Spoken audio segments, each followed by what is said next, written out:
ni ibintu bibiri bitandukanye. Turuzi gupfusha abantu si ukubura uko tugira, ariko nibyo kwihanganirwa turabyumva turanabyemera mu ijambo ko abantu bagomba kubaho bagapfa. Nibyo kwihanganirwa ariko si ukubura uko tugira. Iyo umukristo agusuye akakubwira ngo yaye cecekaga urigira ute abakwishe. Bibiliya iravuga ngo ni imiyaga izitumwa ku baremwe, kandi iyo miyaga iyitumwe izi zikinjira muri urya mubana ukuri marayika wuwo. Nicyo gituma Bibiliya ivuga Zaburi 82 iravuga ngo nije wavuze ngo mwese muri Imana kandi ngo muri bana bisumba byose. Iyo utagira ubwenge uzufata nabo uwo mubana. Nta muntu w'umukene muri Yesu uzutunga urugendo rumuhesha umugisha ngo ruheshe n'abandi umugisha. Nico gituma abantu bari mu kure kuri Imana bagafata ibitari Imana. Impamvu bacuritse ijambo baraintervertisa, Imana ihinduka Imana ikomera ku mugisha, Imana yitwa amazina yo kutarekura, Imana ihinduka Imana inaniranye, Imana abantu barayireka mu ibanga. Kandi bazi ko ariyo yahemutse, nibo bahemutse. Abantu ntibubaha ijambo ry'Imana, abantu ntibubaha, baba mu bintu. Ubuzima bwo gutamba hano n'ibindi gutandukanye n'ubuzima abantu babamwo hanze. Cyo ni kibazo. Umwanya muto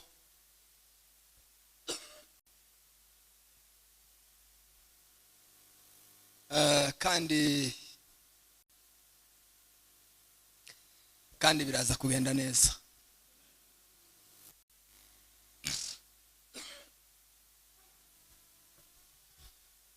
Ndashima Imana cyane kuko ndi hano,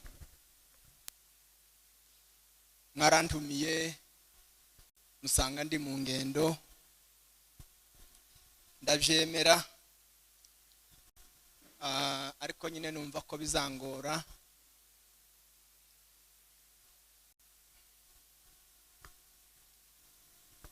Imana iramfasha, nje Nairobi ndagaruka. Kuba ndi hano ndabishima Imana cyane, Imana ihimbazwe.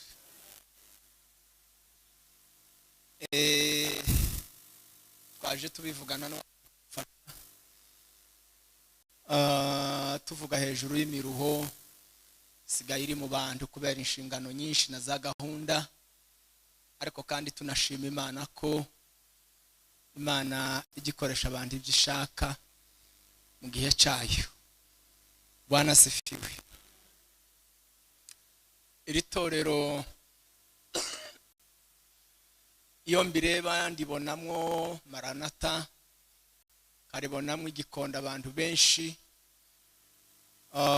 twatamanye twabanye, kibuka ibintu byinshi pasiteri wanyu abikozeho arabinyibutsa, ariko sinza nabyibagirwa. Ari mbavuze naryo rigira amateka mu buzima bwanje. Impamvu yo kuri icyari kibiteye n'uburyo byagenze n'ubuhamya burebure, kuba waragumye kubizirikana pasiteri Yesu aguha umugisha. Twataramanye nabo ibitaramo bikomeye,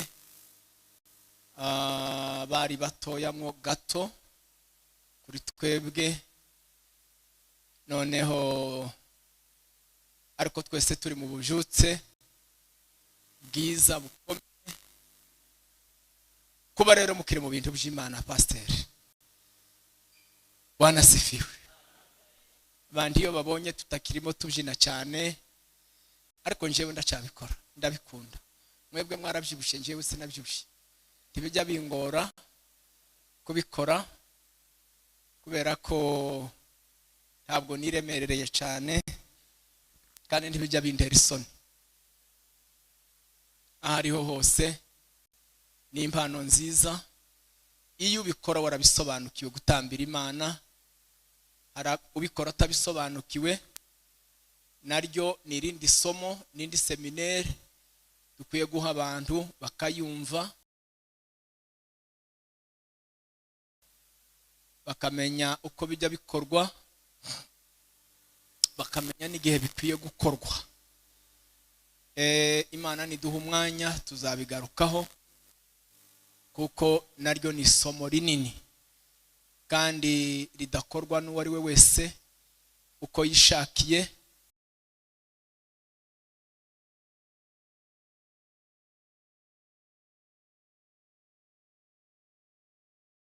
ninjye ufite ijwi ritagize ariko nta kibazo buriya byatambutse muracafite ubwoba ko ngihwereye nta kibazo nahembutse byakemutse njya nirinda kunywa amazi hano njya mbona ari ikidini ni ibintu by'abarokore byo kwisaza byo kwigira ibitangaza umuntu yova hariya ntanyota akaza kuyigirira ahangaha njya mbona ko ari ibintu abantu bishiramo ariko kubera impamvu nyine nayanyoye kuko byamfashije hari ukuntu uhita wumva ko temperature mu mubiri imanutse bikamera neza rero Imana ibaho umugisha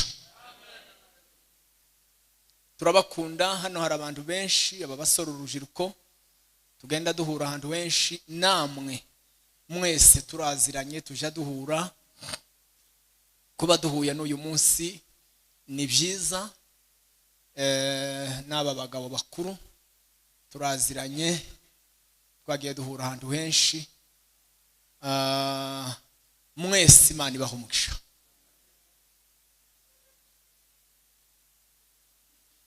ndabashimira ko mwaje kumfasha mu rugendo kuko hari imvura kandi nyine bijya bitugora kwica gahunda ubu nari kuba ndimo ndababwiriza wenda nanarobye ariko Imana yamfashije Imana iguha umugisha ni byiza cyane imiganirire y'ijambo ry'Imana nifuza muri iki gihe irimo iragenda insaba kwigisha bitari ukubwiriza ko gupfa kubwiriza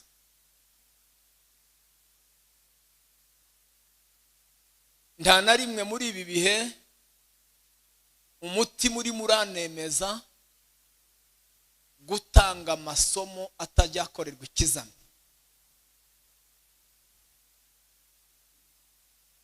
ndimo ndifuza gutanga amasomo azakorerwa ibizamini kandi umuntu akabyikoresha bimwe umuntu akabikora ari hano ibindi umuntu akabikora yatashe iyo utsinzwe umwuka ntajya abera umwuka si pasiteri umwuka si umuvugabutumwa umwuka ni Imana iba muri twe yaturemye itadutinya y'urukundo uwo ukunda niwe wenyine ushobora kubwiza ukuri umuntu nubona azajya kukubwira ukuri agatoneka agaca kure ujye umenya ko atagukunda utagukunda arakwigengesera nicyo gituma habe n'umwana wundi iyo ugiye kumuhana uje umuhana wigengesera kubera iki ntubuze urwego rw'urukundo gufiteho n'ikizere uzuvuga umwana wundi ni muhana nihanukiriye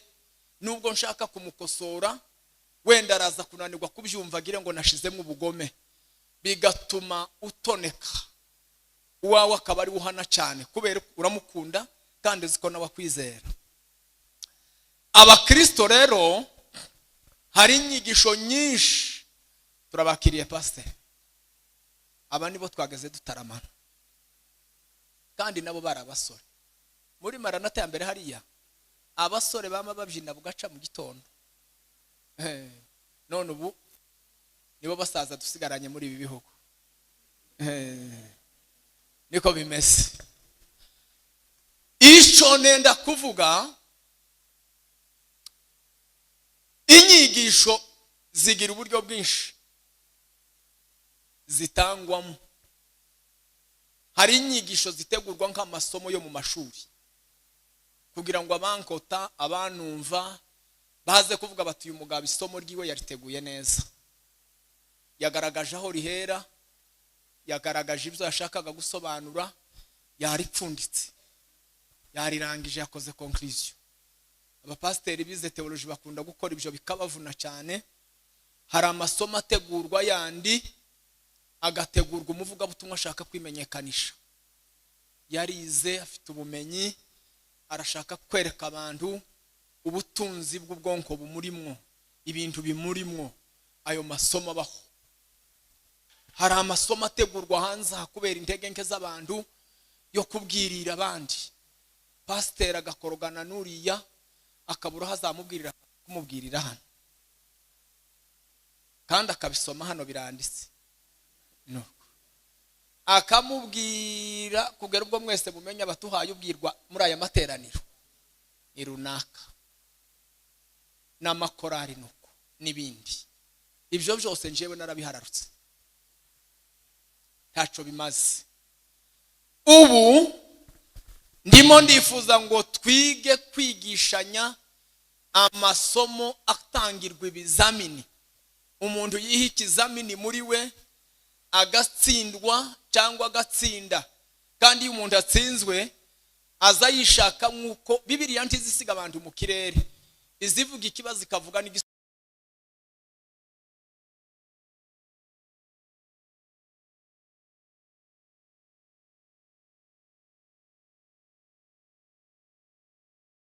kutagamije gukomeretsa, kutagamije kugirira umuntu nabi,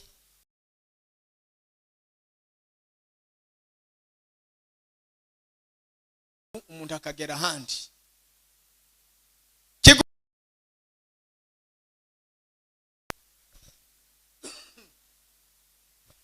Ndashaka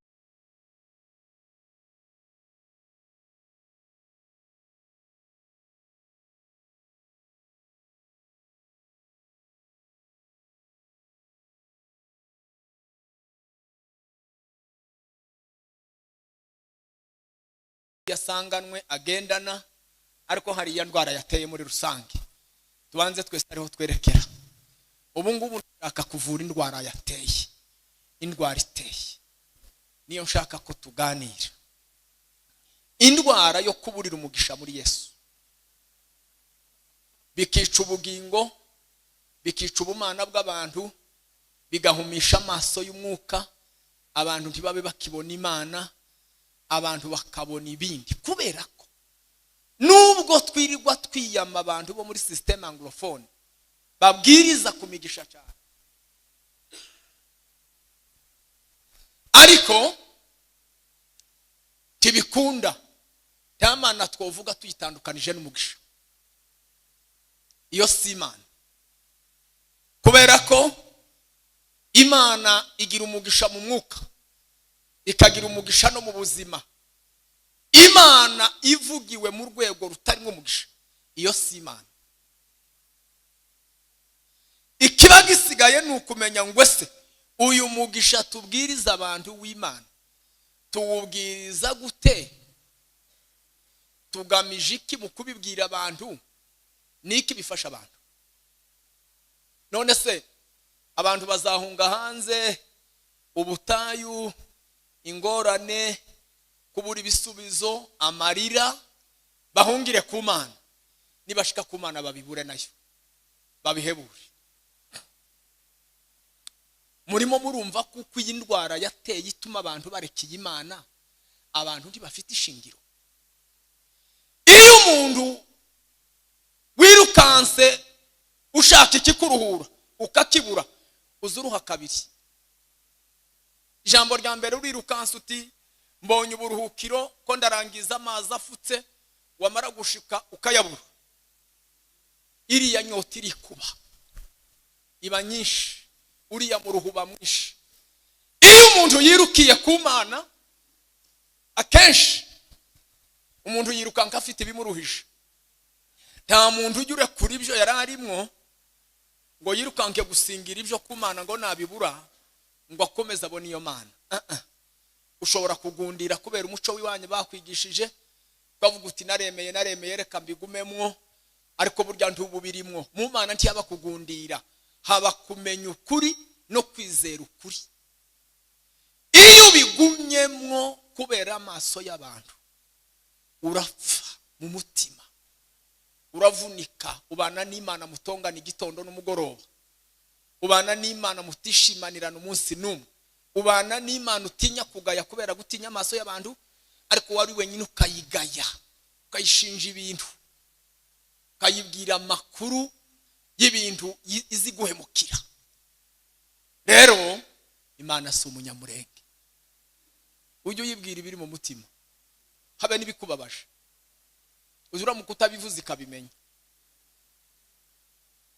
Ujye ubwira Imana ngo ni ukuri iki kintu sindacyumva kandi iki sico. Imana irabikunda, nta mpamvu yo kumira ibintu utabikanjije. Hari ibyo umira bikemera, ibindi wabimira utabikanjije bikanga. Hari ibyo umira bikanga, bikajya bigaruka igitondo n'umugoroba bikakubwira ngo sibyo. Urashaka ko mbyumva ariko ntarabyumva. Indwara iteye rero ni impamvu zose zirimo zirarekesha abantu Imana kubera kubura umugisha w'Imana. Ngiki cyo turi burwane nacyo uyu mugoroba.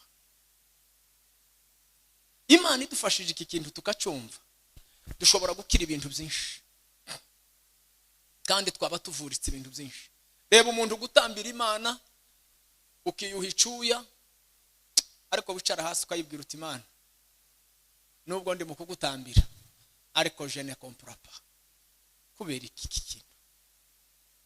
Kubera iki ubu buzima bw'ibintu ntumva muri wowe? Agakiza sibanga, harimo ubwiru bw'Imana ndabyemera bw'ibintu tutasobanuriwe, ariko nubwo tutabisobanuriwe imitima izihabwa imbaraga zo kubyumva. Hari ibintu tumva tudafite ibisobanuro ariko tukabyumva, nubwo ari ubwiru bw'Imana, nubwo biri mu ijuru, nubwo biri ahandi mu ibanga ry'Imana, nubwo tutabifite ibisobanuro, ariko izitanga imbaraga ubugingo bukabyumva, bukanoroherwa, bukabiviva. Ariko dufite ibindi byinshi tutumva, bigaragara tutumva. Ibintu bazana abakozi b'Imana bakakuzingazinga. Ese ibi bintu birapfira? Ibi bintu bitumvikana birapfira? Ni kubarimu batwigishije nabyo batumva? Ni kuri twebwe tubwirwa ibintu ntitubyumve? Ibi bintu birapfira? Niyo mpamvu nifuza ko tuganira kuri uyu mugisha,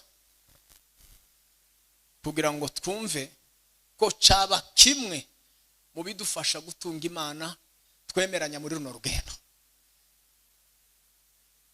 Ibintu byinshi byobura bikihanganirwa, ariko umugisha iyo ubuze ntibiza byihanganirwa. Hari ibintu bitaza byihanganirwa, hakabaho kuvuga nyine ngo se ndagira nti nta kundi no kwigira. Ariko mu mutima kurya haba kwihangana, haba no kubura ukugira. Ni ibintu bibiri bitandukanye. Turuzi gupfusha abantu, si ukubura uko tugira, ariko nibyo kwihanganirwa. Turabyumva, turanabyemera mu ijambo ko abantu bagomba kubaho bagapfa.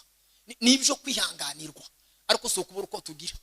Iyo umukristo agusuye akakubwira ngo yaye cecekaga, urigira ute? Abakwishe. Ariko iyo akubwiye ngo ibi ni normale, birakwiriye ku Mana, byihanganire, abagukomeje. Bwana sifiwe. Rero nibyo nshaka ko tuvugana. Bibiliya yavuze ngo Imana isanga abanyesiraheli ikoresheje umugaragu wayo Mose, ibahereza oningi ya nyuma. Buriya amategeko n'amabwiriza ntajya z'ibintu iyo bimeze neza, akunda kuzi ibintu byananiranye. Bakavuga ati tugize iminsi tuvuga twinginga tibiri mu gushoboka, kuko ubundi itegeko icyo risobanura, itegeko rigendana n'igihano. Ni ukuvuga ngo itegeko niri egal punition warisha, biza bigendana kandi bikagendana n'umugisha kuba ryubahirije, ariyo recompense. Bibiliya iravuga ngo Imana yegera Mose, iramubwira ngo ubwire aba bantu, ubabwire ngo dore icyo mfa nabo, bararirira umugisha ntibawubona, ariko babwira aya magambo. Iyo ibwirizwa rije ni ijambo rya nyuma y'itegeko, nta kindi kihaba, haba igihano, haba guhomba, haba gutakaza. Aya magambo ni amagambo ya nyuma, ni amabwiriza y'ubwoko bw'Imana, kubera kutumva, kubera kutagira confiance ku Mana, kubera kudategera neza bigatuma Imana ibabwira ngo reka genda ubabwire noneho, ubabwire ngo dore kiriyari mu mvugo yiwabo bumva, ubabwire ngo nturuzi aya magambo nibayubaha iyi migisha yose 1 2 3 4 5 6 7 10 10 izabazaho.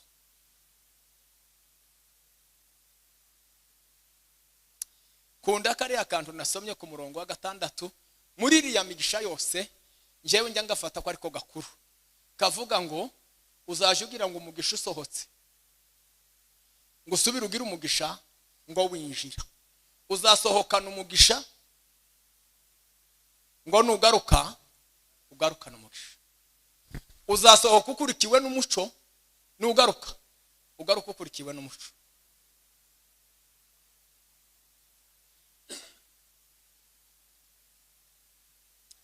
Abantu tubazanije ngo ese umugisha niki?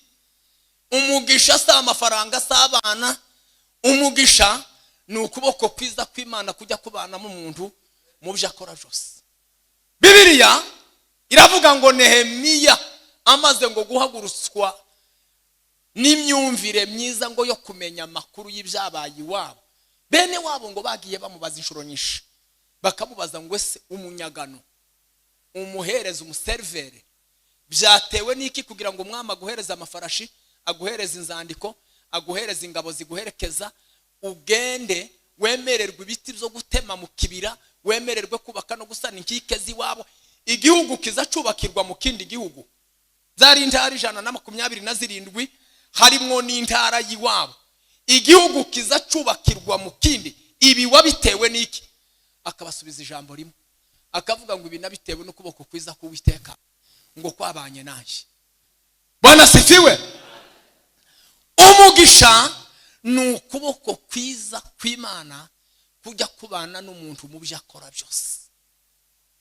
Iyo agiye kubyara abana n'ukuboko kwiza, iyo agiye gushaka abana n'ukuboko kwiza, iyo agiye gukora abana n'ukuboko kwiza kw'Imana, iyo agiye kuganira, iyo agiye kuririmba, iyo agiye kubwiriza, ikiganza cyiza cy'Imana iyo kiri ku muntu nta kitaza gishoboka.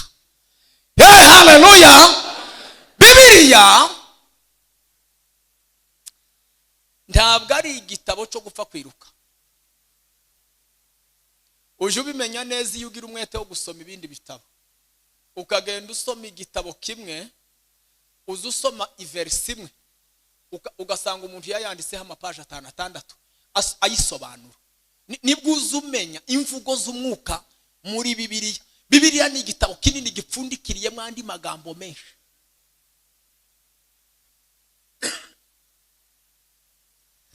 Iyo umuntu atazi ibyo, azahura n'ingorane zibiri. Ijambo rya mbere, mu buzima bwose ajya yirwanirira, mu gushaka amafaranga akirwanirira, mu kubaka umuryango akirwanirira, mu gushaka akazi akirwanirira. Iyo umuntu ahinze wenyine ajya aruha, iyo umuntu yirutse wenyine ajya aruha, iyo umuntu agiye gushaka umugisha azaruha, umuntu araruha, umuntu aravunika agashira. Ikigira kabiri, imyaka y'umuruho izigwira, imyaka y'umusaruro ikagabanuka, kubera ko hari imigisha abantu bajya bibeshaho Imana y'isi dusangiye n'abapagani n'ibiti n'ibiremwa n'inzuzi n'amabuye n'ibintu byose. Ni umugisha Imana yamenye ku isi kugira ngo ibyaremwe byose bigubwe neza. Uwo nguwo ntuzuzanwa no gusenga, niki uzuzana gusa kuko Imana ari Imana y'imbabazi, yagiriye ibiremwa byose neza. Abantu babona ko bari enjoyinga bene uwo mugisha bakanezerwa bakagira ngo baba mu mugisha. Hari umugisha uzanwa no kubaha Imana. Haleluya. Bibiliya yavuze ngo nuzaje ugira umwete wo kubaha aya magambo.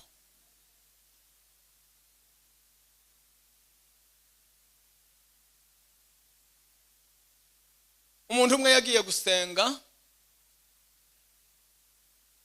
muvuga butumwa nkawe kanje nundi, akorera Imana araruha, ariko araguma arakena.